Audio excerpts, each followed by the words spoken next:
I generally go to business schools and talk about technology, marketing, strategic alliances because that's been my area all these years. But when Pranay invited me, he said, why don't you share your learnings and experiences?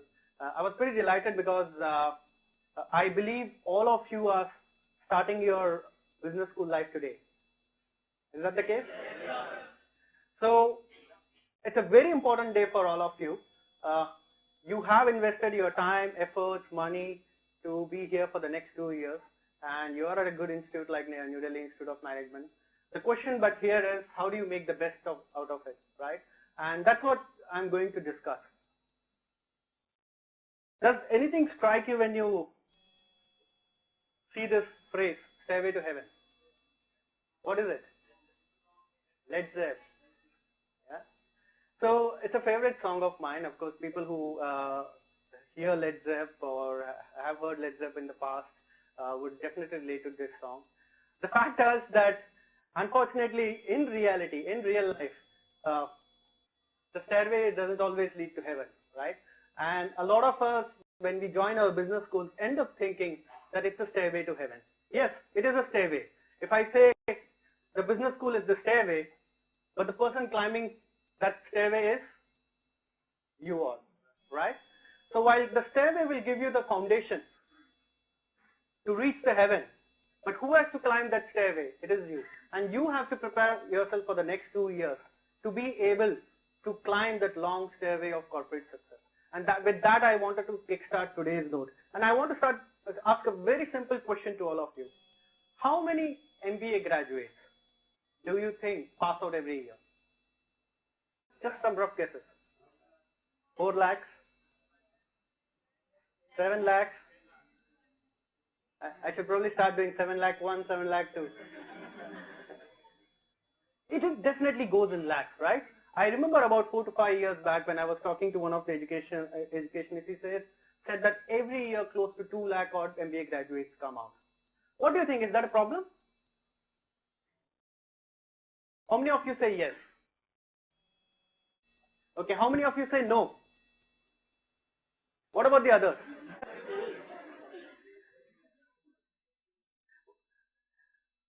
I have a philosophy around it. I personally and strongly believe it is of no relevance. I don't really care about it. Or for that matter, I don't think any of you should care about it. I'll tell you why. India is still the fastest growing market in the world. Right? With all the challenges and chaos that we operate in, India is still one of the most promising economies in the world. Right? And the amount of potential that we have in terms of employment and opportunities is so huge that even those 2 lakh, 3 lakh students coming out of it would not be able to fulfill. But there is still a larger question, right? So what I'm essentially saying is that employment and opportunity is not a problem, but employability is a problem, right? And what is the difference? It's simple. While we are able to produce a lot of students every year out of the college, we are not really equipping them to be employable in the market. And employable, when I say, not necessarily in terms of getting a job, that's one side of it, but also to be able to be successful entrepreneurs. So that's where the real problem is. And that's also precisely the reason I want each one of you to think through that at the end of 2 years, what are those differentiators that you would bring about it in yourself as an individual that will help you differentiate. We also have started measuring if the person has failed in their career life or not. It could be personal failure or successful failure. Right? And I asked her why. She said, if the person has failed and he has come out of it, then he knows how to manage difficult and complex situations. So essentially what I'm trying to say here is this. It's okay if you have failed. So if you don't do well in your microeconomics paper in the first semester, it's fine. I hope there is no economics faculty over here.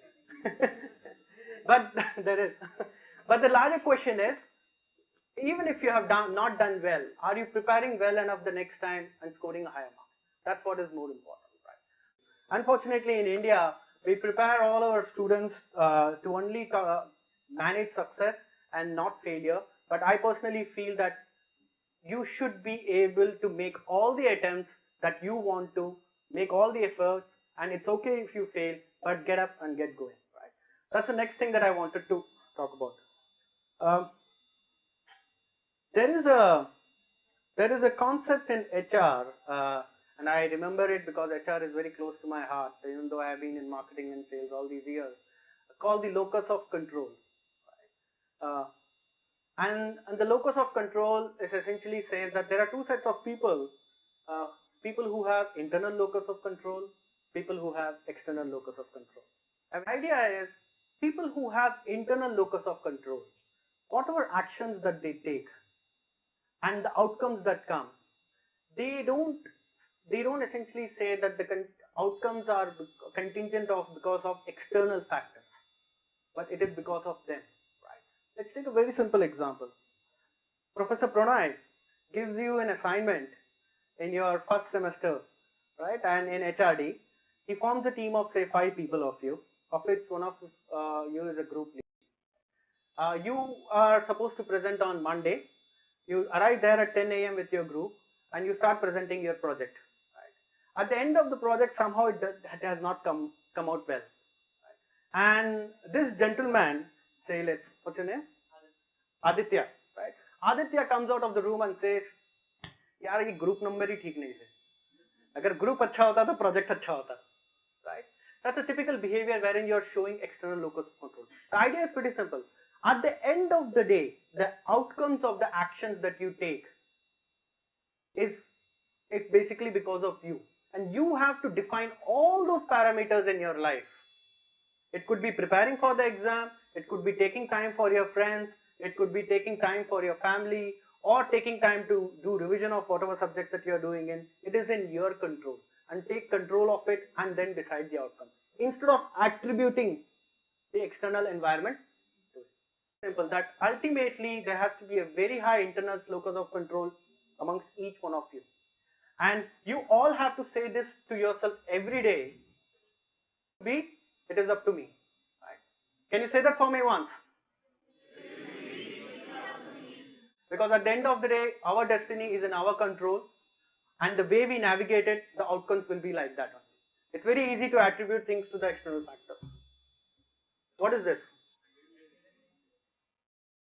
How many of you are on LinkedIn?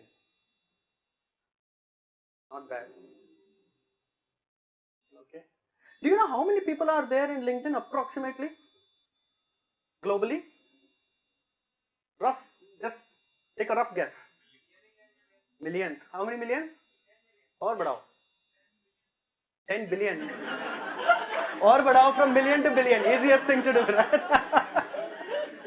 Maybe the market cap could be. The point I'm trying to make is we have about 350 million now. In excess of around 350 million. Just imagine 350 million people are there on LinkedIn. And all of them, I would say 95 to 98% of them to do professional networking. So imagine the kind of knowledge that network is gaining. And I have a particular line which I say to every new student who comes up is that your network is your net worth. Money is not your net worth, believe me. As you grow up the ladder, it is the network that you have which is your net worth. You go to any middle level hiring today, it all happens only and only through networking. Back in my MBA days, when I was studying like you, while I had a job from my campus, I had 2 other jobs through my network. Purely, that is the kind of power that networking has. And whether you are in sales, marketing, HR, operations, doesn't really matter. You need to network in every possible function that you have. And not just to increase contacts, but initially, but to increase your overall net worth of people that you know in the industry. Extremely important, right? And LinkedIn is one of the most powerful tools. If you don't have one, create one, start being active on it. See what people are talking about. Because LinkedIn, I'll tell you, has people from every possible corner of the industry. And people share stuff there. I keep writing on LinkedIn about various things that I come across. You know, somebody else would be writing. Keep reading that, and that's what is going to define your net worth. Right? So make sure, I'll give you a very simple trick to follow this. Make sure that you at least have one connect every week, right? On LinkedIn. Make sure you at least have met one new person from the industry every week. How many weeks in a year? How many contacts you have, industry contacts you have made in a year? 52 industry contacts. Forget about 52. Even if you make 30 industry contacts, multiply it by 2 years in your MBA, you have 60 solid industry contacts. So imagine what your network would be at the end of, right? One thing that we do every day in terms of our interactions with each other, what do? We communicate, right? Every day we communicate. And fundamentally, that's what is one of the most important aspects of our professional life, isn't it? Right? And all of us get trained on it. I don't think there is any business school now in India which doesn't focus on soft skills, because they know that's the thing to be, right? We have a soft skills school, I'm sure, over here as well, right? But what are the different aspects of communication?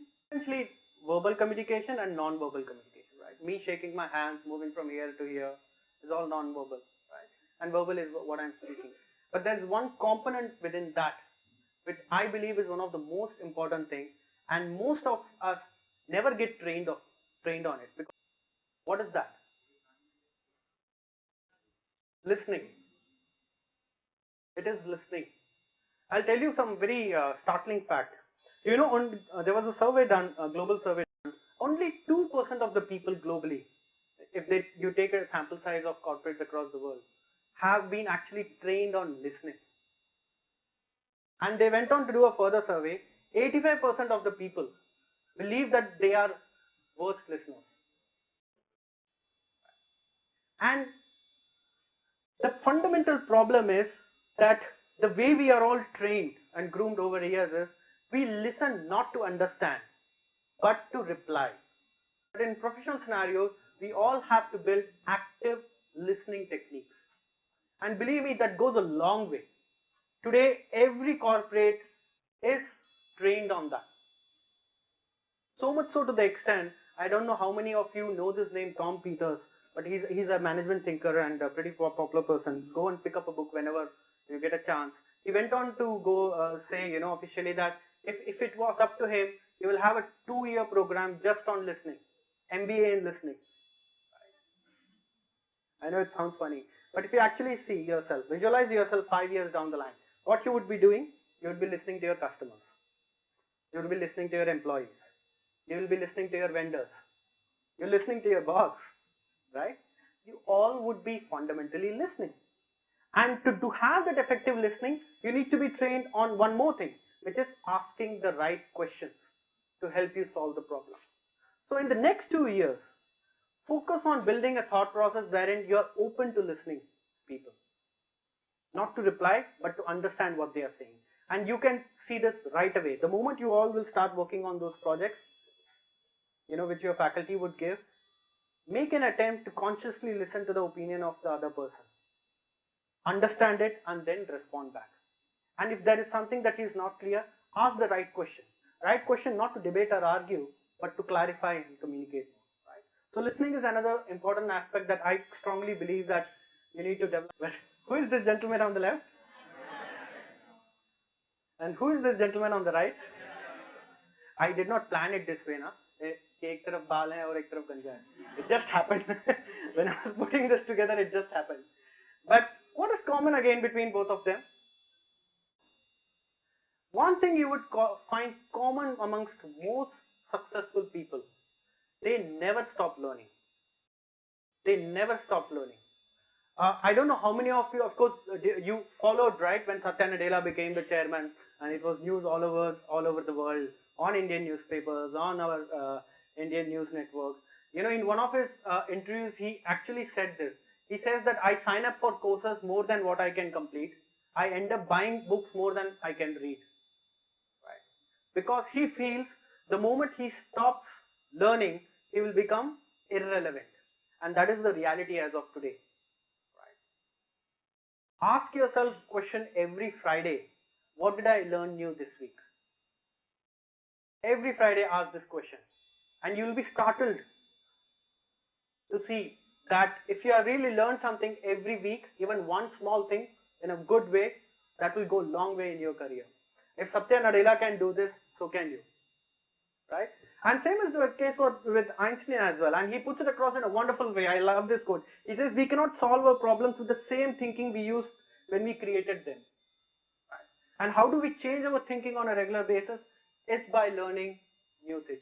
I do that even today. I have a slot between 9 to 9:30. I wake up at about 7. I reach my office at about 9.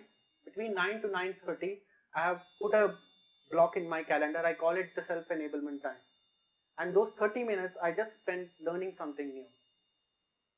It could be one article that you read related to your field, or it could be some video that you watch, any damn thing.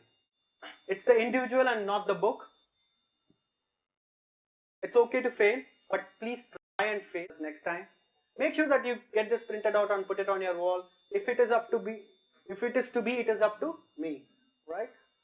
Build your net worth, which is essentially your network, and start from as of today.